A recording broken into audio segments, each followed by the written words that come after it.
বছর আপনি আমাকে বাঁচতে দেননি। প্রত্যেকটা ভিডিও আমার মা আমাকে খুলে বলতো আজকেও তোমার নাম এটা বলেছে, আজকেও তোমার নাম এটা বলেছে। নিজের ইমেজ ক্লিয়ার করার জন্য আমার নামটাকে ধরে ধরে ধরে ধরে নিচে যা, নিচে যা, তুই নিচে যা। লজ্জা করে না? আমার ফ্ল্যাটের টাকা, এই টাকা, ওই টাকা আমি কোথা থেকে নিয়ে আসি। এই ফ্ল্যাটটা যখন কিনতে এসেছিলাম আপনি আমার সাথে ভালোভাবে সম্পর্কে ছিলেন। ভালো থাকার অধিকার সবার আছে, আপনি নিজেই তো বলেছেন। সমস্ত কিছু দেখার পরেও কি অসুবিধা হয় বলুন? যে আমি একটা ছেলে, আমার থেকে একটি মেয়ে বেশি টাকা ইনকাম করে, সে অনেকটা দূরে এগিয়ে গেছে, এটা ইগোতে লেগে যাচ্ছে। সেলফ ডিফেন্সে আমার হাতটা উঠে গেছিল, আমি তাকে খুব বাজেভাবে চাঁড়া লাগিয়েছিলাম। ঠিক করেছিলাম। লাস্ট ভিডিও এই কথাটাই বলেছেন, আমার মা আর নমিতা থেকে শুধু একটা ভিডিও বসিয়ে দিতে হবে, কাফি আপনার জন্য। মাকে আপনি কি বলেছিলেন? আপনাকে যখন আমি ঘোরাতে নিয়ে যাচ্ছিলাম বিদেশে একটা বড় ট্রিপে, আমার জন্মদিন ছিল, তখন কি করতে হতো? অনেকটা টাকা খরচ হয়েছিল, 6 লাখ টাকা মতো। আমাদের ভাবতাম যে চলো না, কি আছে, পয়সা তো চলে আসবে, কামিয়ে নেবো আমি আবার পর। তোমাদের একটা ঘটনা বলি, মনে হবে ছি ছি ছি ছি ছি, এই ছেলেটি আমার পিছনে ছুরি মারছে। আমার বাড়িতে ফোন করে করে বলছে আপনার মেয়ে রাত্রিবেলা বাড়ি আসছে না, সে কোথায় যাচ্ছে দেখুন। আপনার মতো, আপনার মেয়ের মতো মেয়ের সাথে আমার মতো ছেলে বলেই আছে, নাহলে থাকতো না। আপনার মেয়ের স্বভাব চরিত্র ভালো নয়।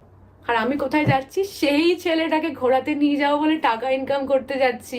নিজের মায়ের থেকে লুকোতে পারবো বলে মাকে মিথ্যে কথা বলছি, সেই পয়সাগুলোকে সাইড করছি।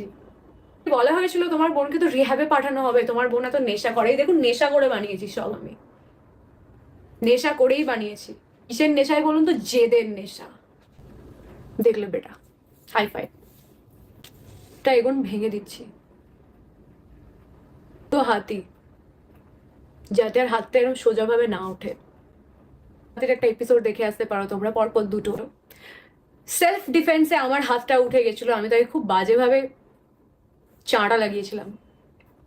ঠিক করেছিলাম। আমি খুব খারাপ একটা মানুষ। সম্পর্কে থাকাকালীন আমি অন্য সম্পর্কে চলে গেছি।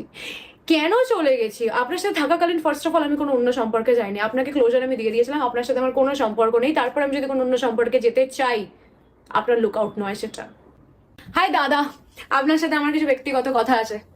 আপনি নাকি আমার হোটেলের রেড কার্ড বের করেছেন। কোন হোটেল?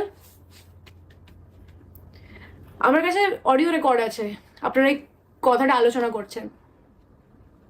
কি করবো বলুন? আপনি বলুন, আপনি আমার কাছে ক্ষমা চাইবেন নাকি আমি থানায় গিয়ে এটা বলবো আপনি কিভাবে আমাকে ভার্বালি অ্যাবিউজ করেছেন বা হ্যারাসমেন্ট করার চেষ্টা করছেন। আপনাদের গ্রুপে একজন মহিলা নাকি উকিল। কে ব্যাকআপ দেয় আমাকে? কিসের সাপোর্ট আছে? একজন মহিলা পলিটিশিয়ানকে নিয়ে আমার সম্পর্কে অনেক কথা বলা হয়েছে। হ্যাঁ,